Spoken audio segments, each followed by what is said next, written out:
Hi, everybody. My name's Sandy. I'm an alcoholic. I am touched to be here. This is a lot different than it was the first time I spoke down here. I mean, there was like this many people, maybe.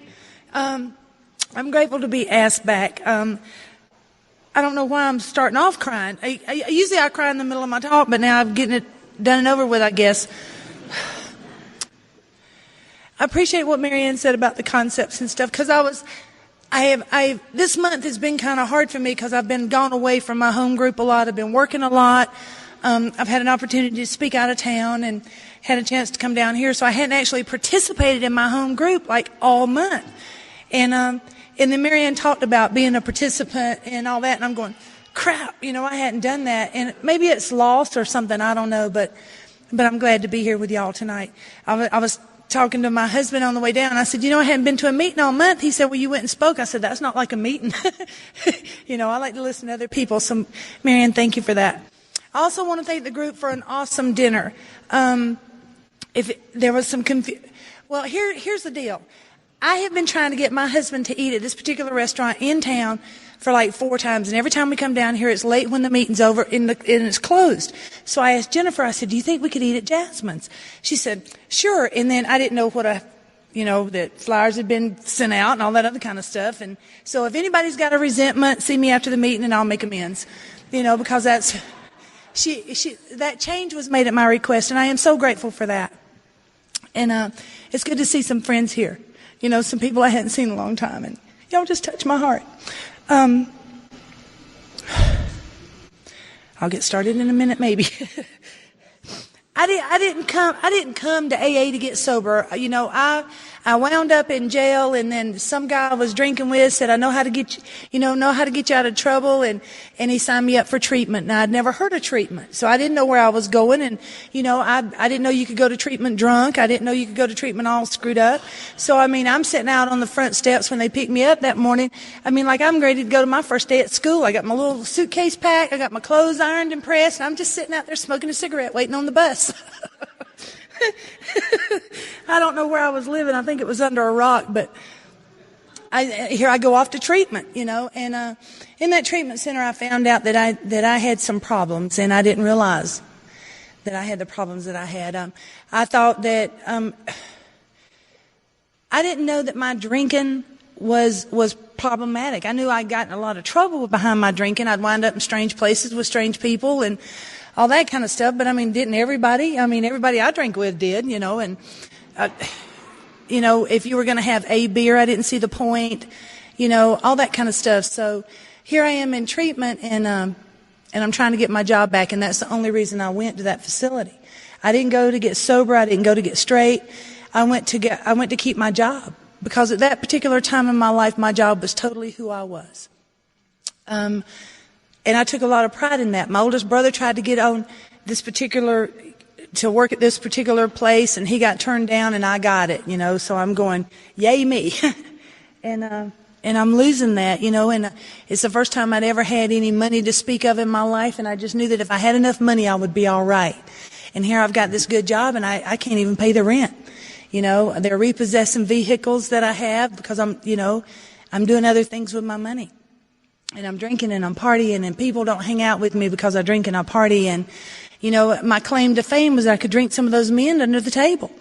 I remember getting off work and just setting the suitcase down and going straight to the bar. And that's when I picked my suitcase up when I got called to go back to work.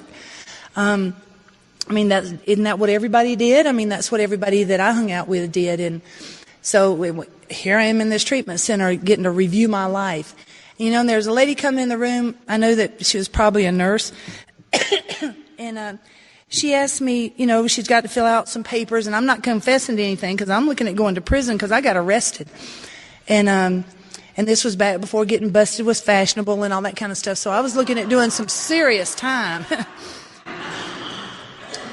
I was arrested with 2 counts of possession with intent to distribute and illegal possession of a firearm and all this kind of stuff. And I wasn't going to tell them that I wasn't sharing or I wasn't selling. This is my personal stash that they got. But they didn't seem to need that information.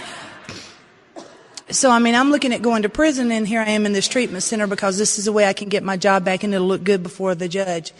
And this lady comes in and she says, Sandy, you don't ever have to feel the way you feel inside ever again unless you choose to.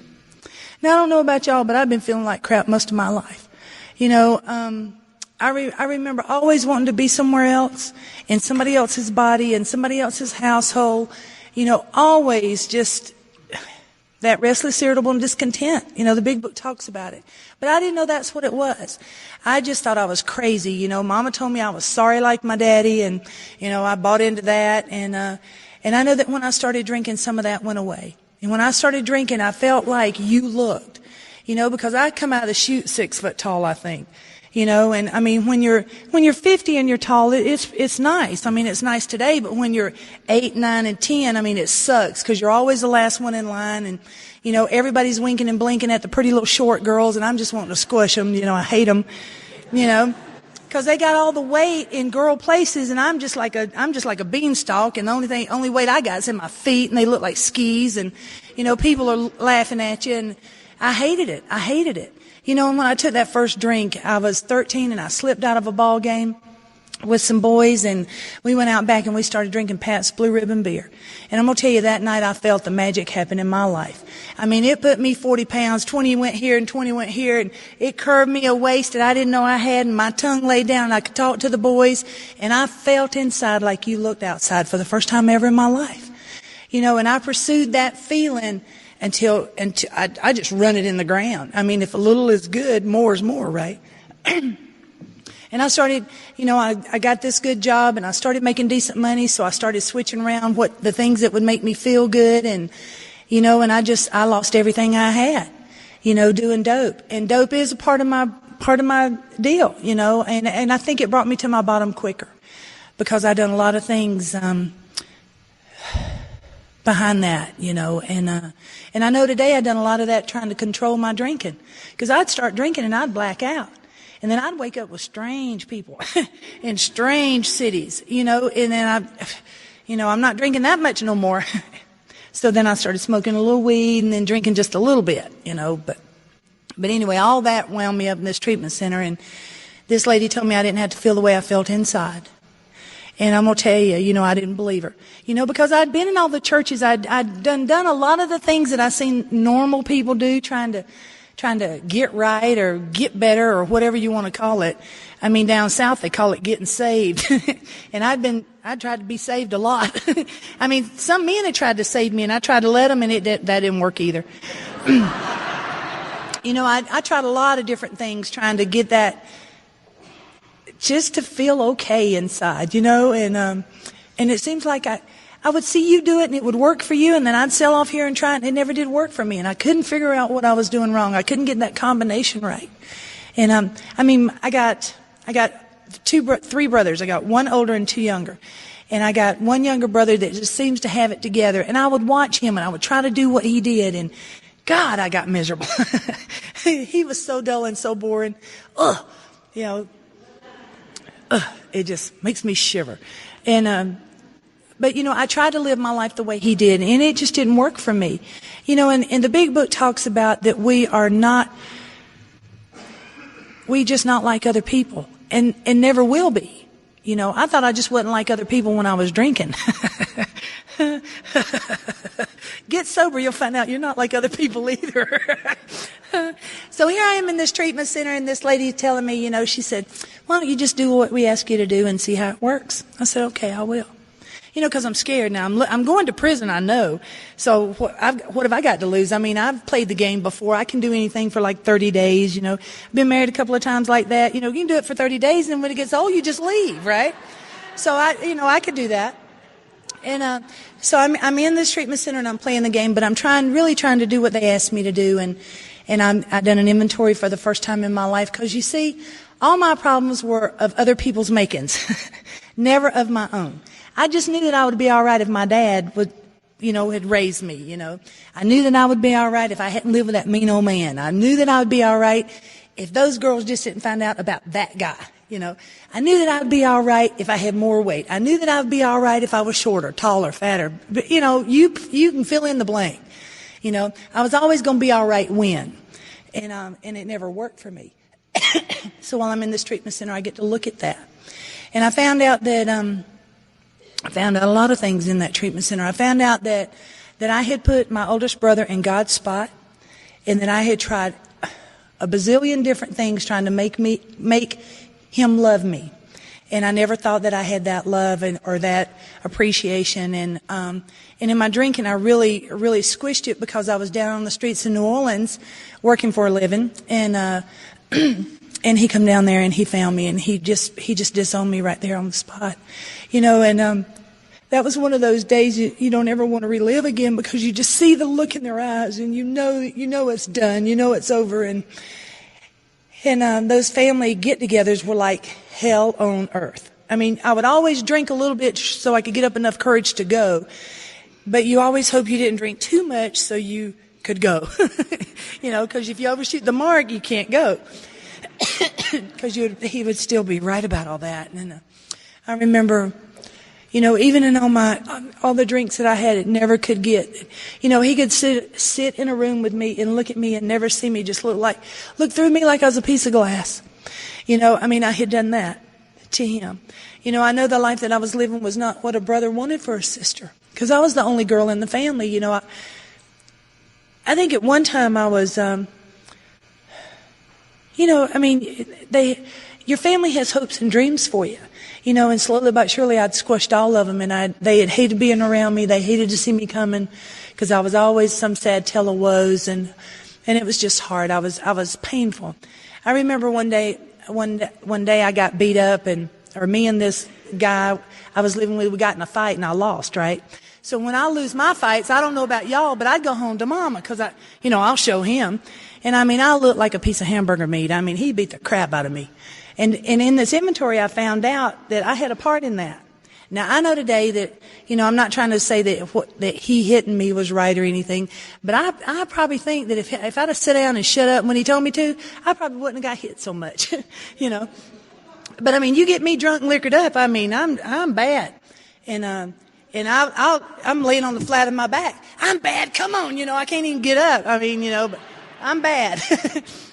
I'm stupid at that point, but, and that's some of the stuff that I had to look at, because I always thought he was just mean, and I found out that I caused a lot of that. I'm a touchy-feely kind of girl, and you get me drinking, and I'm really a touchy-feely kind of girl, and I don't care who's watching, boyfriend, it don't matter, join in, we don't care, some people are not up for that, Well, he happened to be one of those closed-minded people, and so it got me in trouble. But see, I always thought it was his part. I didn't know that I played a part in that. And this may be a little too honest for you guys, but y'all tell me to be honest and tell you in a general way what I used to be like and what happened and what I'm like now, and this is a general way. So, but I've also had an old timer tell me that, you don't want to get so damn good that an alcoholic can't relate to your experiences. So, there's a fine line from that, and I hope I don't offend anybody, but I just thought when I was living with that guy, I really had it together. He built a bar for me. So,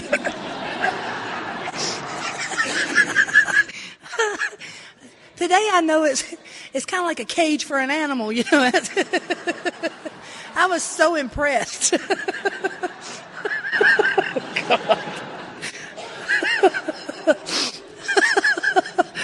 Oh, man.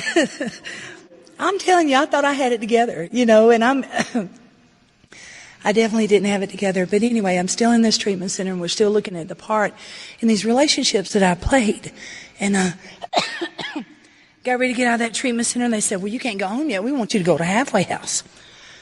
That's fine. I'll go. But the one they wanted to send me in just had all girls in it. Now, wait a minute. I got a problem with that. Now, I've never been around a big pack of women. What do you do with them, right? I didn't know.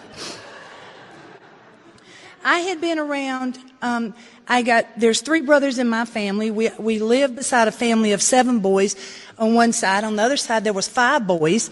I think I had a girl neighbor when I turned like 12, so I don't know what you do with girls.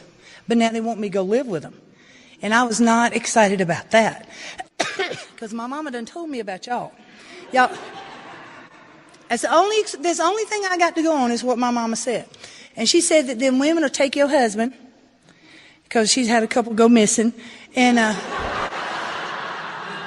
they're not to be trusted, and I believe that, so here I am, got to go live with these women, and I'm not excited about it, but I got to get my job back, so I'm willing to do the deal. And so here we go off to a halfway house, and I got my little sack pack, and I'm scared, I'm really scared, because I don't know what to do with a bunch of women, and there's rules in this halfway house, and one of them you got to wear all your clothes, and I didn't even own some of the clothes they wanted me to wear,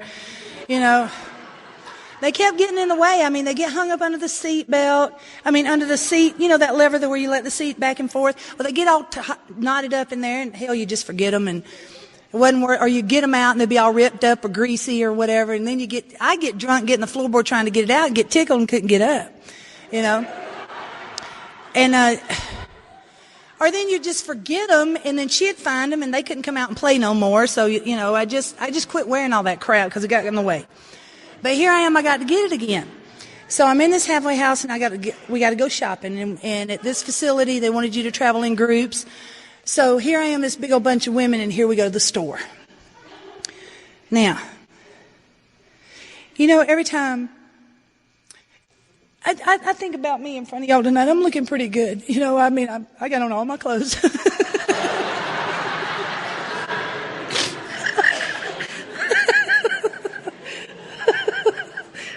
Oh, gosh.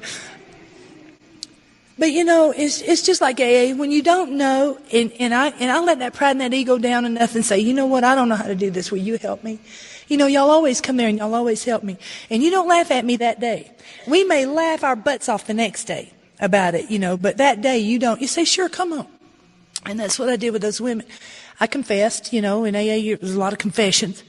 So I confessed that I didn't know about what size underwear I wore. And those ladies, they just shoved me in a dressing room, and here they come. They are hauling drawers across the store so I can try them on. So anytime I get up in front, I don't ever want to forget where I come from. Because they say if you do, you'll go back. And today I know what size underwear I wear. And that's because I just let that pride and that ego down, and y'all showed me. Y'all showed me how to do that. And that's one small thing that you have showed me how to do on this walk of life that I've known since I've been sober. You showed me how to hold a job. You showed me how to go to court for getting arrested and everything, and be willing to take the consequences of my actions. Because I know I'm going to prison. I know it hands down. And and there's a couple of people in the courtroom with me that day, and I'm standing there, and I'm got to wear a skirt to court. That's what the lawyer said. I wear a dress. Well, I didn't own a dress, and I got a skirt in the closet. Down south, everybody had something they buried people in, right? So I got this dress, this skirt, okay? But I probably got it at like the Goodwill or whatever, and there's no tags in it. So I don't know where the zipper goes. So I call this, at that time, I'm sponsored by an AA guy and an Al-Anon lady, okay? Because when I got out of treatment, I went to a real small town. You could probably fit it in this building. But there wasn't a lot of women staying sober, so the AA man kind of has sponsored me in AA, and then the Al-Anon woman sponsored me in those women things, right? So I called her about this skirt, but she wasn't home. He said, oh, hell, Sandy, just put the zipper in the front like we do. So here I go. I put that zipper in the front, and here I go to court. Now, I can't imagine what a sight I was. I'm almost scared to think about it. But, and I'm up there in front of that judge, and y'all have, through inventory, I realized that I did play a part in getting arrested. I had illegal drugs. And y'all have taught me in AA, that I had to be willing to take responsibility for my actions. So I'm up there, and I'm willing to go to jail if necessary. I don't want to go. Don't even believe that, but I'm willing. And that judge gave me first offender's probation. Now, I didn't even know what that was. And so the lawyer had to explain it to me and all that kind of stuff. And I walked away, and I didn't have to go to prison. That was one of the most powerful examples of God watching out for me that I had experienced to date in my sobriety. Another thing, I was living I was living by myself, but at that phase of my development, there wasn't always a guy in the background. You probably didn't see him because he didn't get out much because he was old, but he had money. And I was always about the money because I knew if I had enough money, I would be all right. So one of the things in this halfway house, y'all told me that if I kept selling myself, I would not be able to stay sober, because you just can't do it. That self-esteem and that pride and that one time knowing way down deep where I live that I really was doing the deal. I really am doing the right thing. I really am trying to live not the right way, but the right way for me. And I was getting a little taste of that, and it felt so good. And then I had to write this dear old guy letter, because he sent me $100. And now picture this. I'm going to prison. This is before I found out I wasn't. I don't have a job because you can't work being arrested like I was. They fire you. And I don't have a college degree or any of that kind of stuff. I quit school when I was like 12, 13 something. I don't know. I was big enough when they quit letting me go. And here I am letting the money man go. And it was a hard decision for me. But you told me, the counselor told me, she said, Sandy, if you keep trusting man and don't trust God, you're going to wind up in a hell of a mess. Because man will let you down and God won't. But it was spooky. But I wrote the dear old guy letter, and I didn't have anybody there to fall back on, any money to fall back on. And I walked out of that courtroom, and you know what? I didn't need that old guy's money. I didn't have to go to prison. I didn't have to pay some hotshot lawyer, because I was really trying to do the right thing for the first time in my life. And something heard that. Something saw the effort in me. And I walked out of that courtroom on first offender's probation. The probation officer saw me get sober, saw me get married again. Well, but he didn't know about the first times, but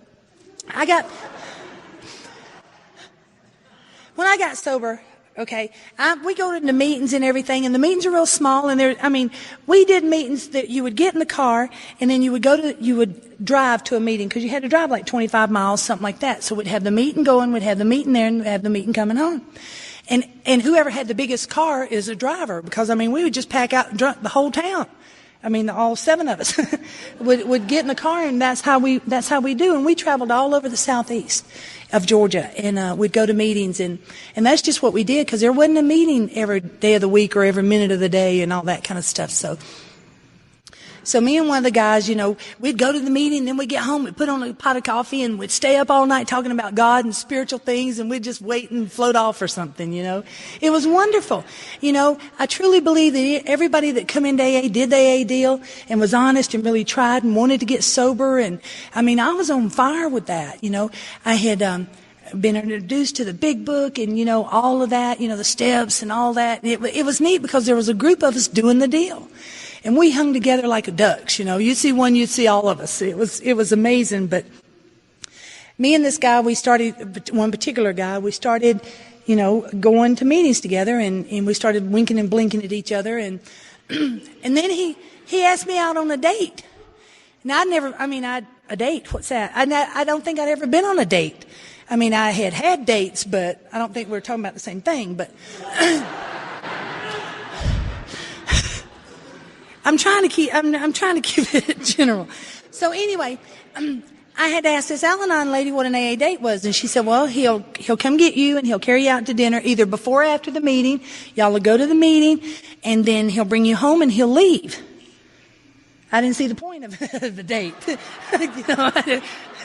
So here we go. We went on this date. We went on this AA date, and we AA dated for like 4 months, and I'm in the garden with this Al-Anon lady, and I'm not quite getting it, because he ain't grabbing, touching nothing that ain't his.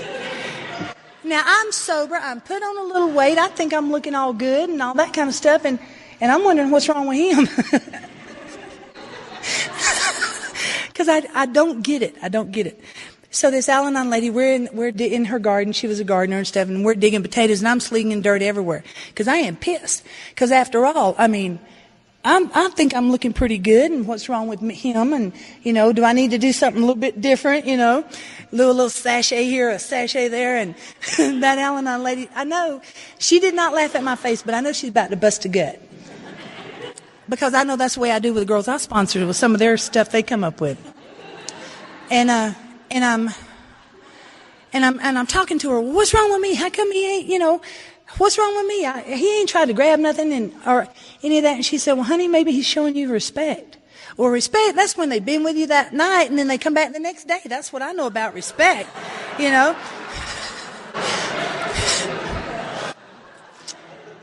Y'all have done miracles, I promise you.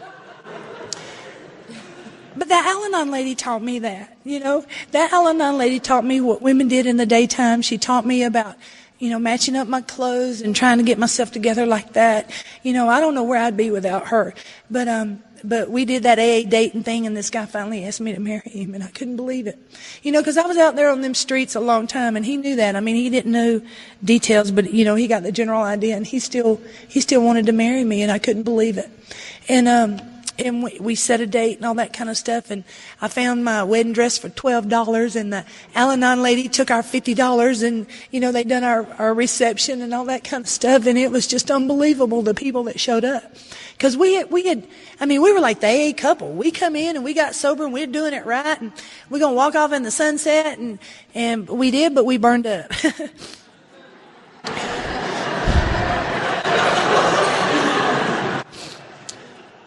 We were married about 5 years, and I'm going to tell you that was, I knew going down the aisle I shouldn't be going down the aisle, okay? But I know God's going to change me, right? I just know He is, and He's going to make me believe some things that's going to make this all right with me inside where I live. Now, I couldn't have said that out loud to you that day, but I knew as I look back and as I've inventoried it and looked at my part and all that other kind of stuff, that's what I've come to. And so,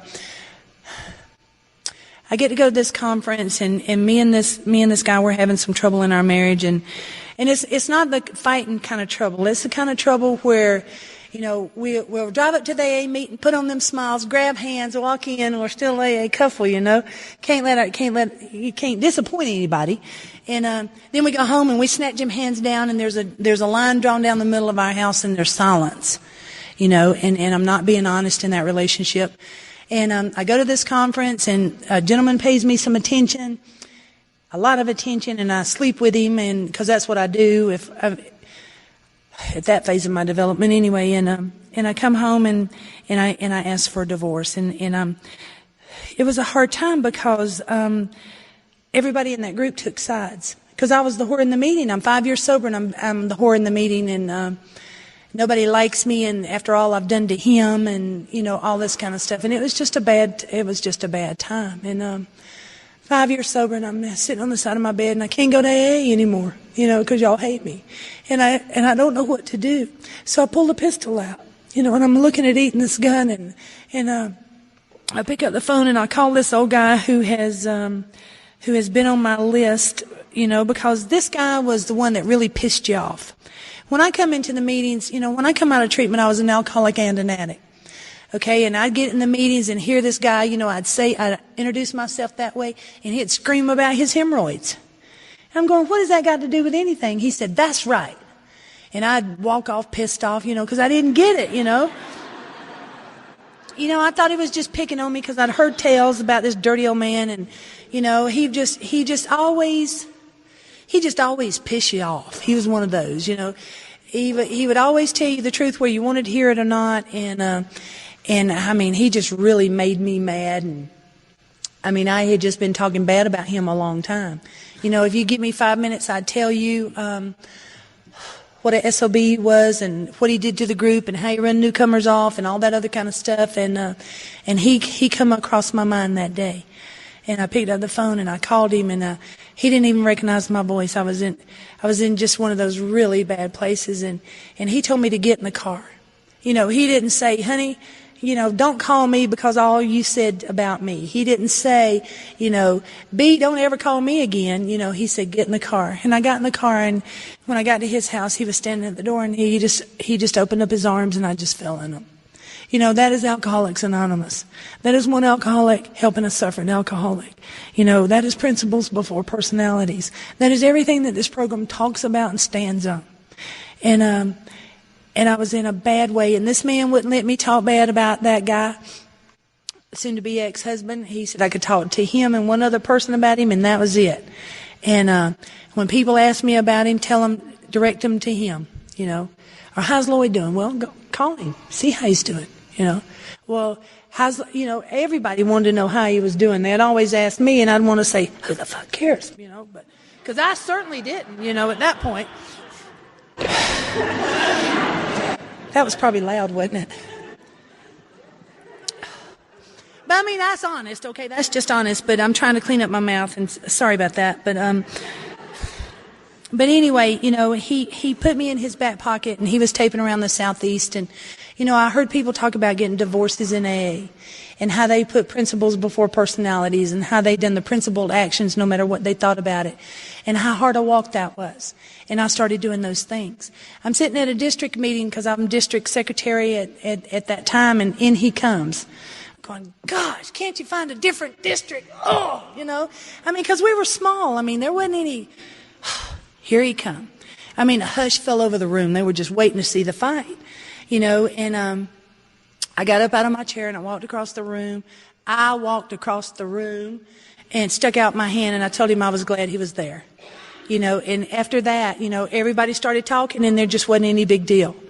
I hate me having to walk across the room. I want them to come to me. I want them to come to me bleeding.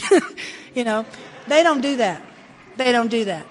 It's about me acting principled, and I don't like that. I like the results of that, but when I'm in the middle of that walk and I'm cussing every breath, I'm going, geez, how come he couldn't, how come he couldn't done it? I get the results of that action, and I'm grateful I was able to do that, because he worked with a lot of people. He saved a lot of, he spent a lot of time working with drunks, and I didn't want the judgment that I got passed on to other people, and we got through that, and I got through that sober. And the old guy told me, he said, Sandy, he said, there's some bottoms in sobriety. Newcomers, shut your ears. You might not want to hear this. There's bottoms in sobriety. There's the one that's going to bring you here, and then there's the one that's going to keep you here. And I think at that phase of my development, I'd hit the one that was going to keep me here, because I became willing to take that action. About this same time, I'm looking for a woman to sponsor me, and I'm asking a lot of people, and my reputation precedes me, and a lot of people are telling me no, and I get this CD with this lady, and she says that she knew she was in a time in her sobriety where she had to either get in AA or get out, and I knew I was there.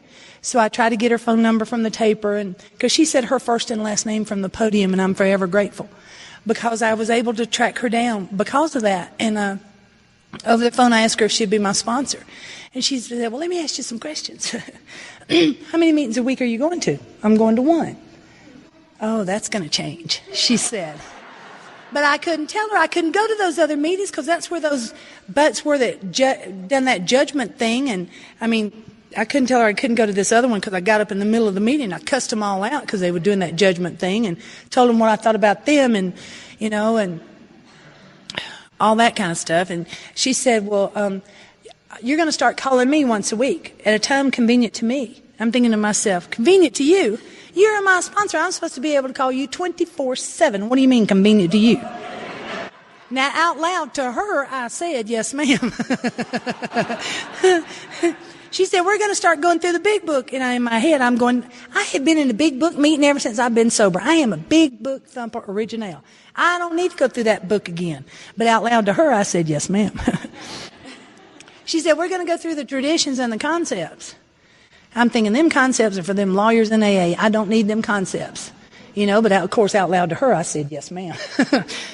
She said, you're going to start wearing a dress to your home group meeting. I go to AA and I'm comfortable. What are you talking about, a dress? They're going to think somebody died in my neck of the woods. I go in a dress. That's the only time people wore dresses, when people died. You went to funerals. Out loud to her, I said, yes, ma'am. And we started that, and that lady sponsored me 1.5 years before she ever met me. She didn't care about all the other stuff that I had done. I had to get honest with her about it, and I was able to do that. We were talking about before the meeting and everything. about, what is that gift that we have that keep us here? I think it's a gift of desperation. I am just as desperate today to do anything to keep my butt sober as I was today. I'm probably more desperate today because I've got a whole lot more to lose. But that lady sponsored me a year and a half. We done a 3rd step over the phone. I'm praying on my knees over the phone. I done my 4th step. We done 5th step over the phone. The phone company's not listening in. I had some fear about that. And she went over my amends with me, and she was speaking on the southeast, and she drove from Atlanta, Georgia, 3 hours to meet me. She drove. I don't think I'd ever had anybody go to that length to meet me before, and I was so impressed and so touched. The guy I was living with at the time, we went through the house like the queen was coming. I'm on my head in the closet, and Wendell taps me on the back. He says, "Honey, I don't think she's going to be looking there." But she settled me down a lot. She was the one that told me to respect AA from the podium and not to cuss, and I really screwed that one up tonight. But she's the one that told me that she just settled me down because I'd been sponsored by this rough, gruff AA guy, and you didn't want the big book, so I'd beat you in the head with it. I was brutally honest, and that lady really toned me down. And as a result of that, some women started becoming attracted to the message I was carrying, and I got the sickest babe out of the bush. I ain't kidding you. This lady found out she was brilliant in the nut ward. Okay. Yeah, that's what I did. Not to her face, but I'm going, oh my God. But this lady started to change. We started doing the deal, what was done for me, and her life started to change. And today when I can't see God working in my life, I can see Him working in the life of the girls I sponsor. I can see Him taking the actions and things happening. And I know He just forgot about me because He's busy with them. And that's not true. He has given me the gift of life through them. And I just think that's awesome. This guy that I was living with, there's a couple of more marriages in there. One time I got married because I needed kids. I found out that was a lie. The principles of Alcoholics Anonymous helped me go out of that marriage, not on another man's arm, and I'm grateful for that. And then a nosy neighbor introduced me to this nice guy who needed me, and we started becoming friends, and and I'm 10 years sober at this time, and I know that if I don't do something different, I'm gonna have the same thing, the same results of the same actions. So I told this guy, I got to do some work on me. I don't want to date you anymore. Don't want to see you anymore. Don't know how long this is going to take, but I'm going to do some work on me. And one morning I woke up and I knew that I knew, and he called me that day. And on that day, we started seeing each other again, and then we got married. We moved in together because I do not do marriage. Okay, and all the writing that I did, what I found out is I'm a selfish, self-centered person. I'm a kick and screaming 2-year-old. I want everything my way. I want it now, and I don't want to share nothing. Now, that is not basis of a healthy relationship or a partnership. That is just that, and that was the way I lived my life, and I asked God to take me to a different basis on relationships, and I think He's done that. Wendell asked me to marry him, and I told him I'd marry him one day at a time. Because I can be a kind, loving, faithful wife one day. Not marrying him forever. I've been married forever 3 times. I am not doing that again. But today, I can be a kind, loving wife. Today, I can be a caring wife if I'm not kind and loving. Today, I can do that. Now, he's straight out of the Southern Baptist Church, deacon, and when I looked at him and told him I'd marry him one day at a time, he was a little bit shocked because forever and always and all that kind of stuff. I'm not going there. And I told him that AA come first, and that was non-negotiable. And I didn't say it with a smart aleck attitude, because I've done that. AA comes first, as I've cut your legs out from under you, It wasn't. I didn't go in with that kind of attitude, It was, this is my life, period.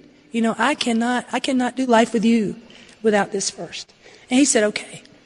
Now, that little statement, neither one of us realized the length we would go with that. I mean, he's been home a lot of times by himself because AA's first. I mean, he's been down in the TV room when I'm doing fifth steps upstairs. I mean, he's been upstairs when I've been down in the TV room, working with women. And, I mean, he's been home by himself in the middle of the night as I'm going to jail, trying to get somebody out or whatever, And, but he's the kind of guy that I always run from. He's nice. I mean, if they're beating the crap out of me and taking my money and don't have a job, don't have a car, come to me. This guy had a job, had a house. I mean, went to work every day. I mean, wouldn't hit a woman if his life depended on it. And I'm wanting to run from that. Y'all, I have a disease of perception. And I have enjoyed the fruits of that, He treats me like a lady. And y'all have shown me how to be that lady. And that's what I love about Alcoholics Anonymous. Even though I don't believe it in me, I know that if I take the right actions, I'll start to believe it. And then people treat me different. And, he drove me down tonight, and, he's just a neat guy. And he's probably over there embarrassed because I'm talking about him like that. But, he got laid off from work. I got like 3 more stories and I'll be done. Really, only 3. He got laid off from work. We put his resume on Monster.com, and a place in Idaho picked him up. Iowa, Idaho, where are we going? I didn't know. I'd never seen so much snow in all my life. I love it. And it's kind of like, God just opened up the fairy tale book, throwed us in it, and said, y'all just have a good time. Because that's what we've been doing. That's what we've been doing. My mother got sick. Story number 2. My mother got sick, and why don't you come live with us? And she's going, Because I hadn't lived with my mother since I've been 13, and what she lived with was like a little hellion, right? She did not know a sober me. She had seen glimpses and all that kind of stuff, and as a result of my amends and stuff, she wanted to see me happy, so I never called her when I wasn't happy. She always got that. So she got to thinking about it, and she sold her little house and come out and moved in with me and my husband. And I'm going to tell you, I had the privilege of being a kind and loving daughter to my mother. I had the privilege of her seeing y'all. She had the privilege of seeing all these girls in and out of the house, and just a bunch. I mean, we got one of those drunk houses, coffee pots always on, in and out, phone calls, the whole 9 yards, and she loves it. Wendell had a stroke. She was able to teach him how to read. The very basic reading. She was able to do that for him. And when Wendell had a stroke, I had some surgery done, and the AA group brought a meeting to our house, and my mother was able to sit in on that. And she said she had never felt the love that y'all gave to us that night, ever, in all her days in church. And she come up in the church. You know how that goes. And she had never experienced anything like it. Y'all touched her, and she didn't know what happened. Last story. My mother died, and I was out of town. It was about this time 2 years ago. I was out of town working, and Wendell was home with her, and they called the EMTs, and he called the EMTs, and last thing out of her mouth was, "This is my son-in-law, and he takes good care of me." And that was the last thing she said. And we kept her alive long enough for me to get home and stuff, and then we unplugged everything, and, I was able just to sit there with her and pat on her hand and just love her. I didn't have to make amends. Mama, I wished I'd have done. Mama, I wished I hadn't have said. Mama, I wish. Wasn't any of that there, because y'all have given me an opportunity to be a sober member and a kind, loving daughter. And she had seen that. And I am forever grateful for that.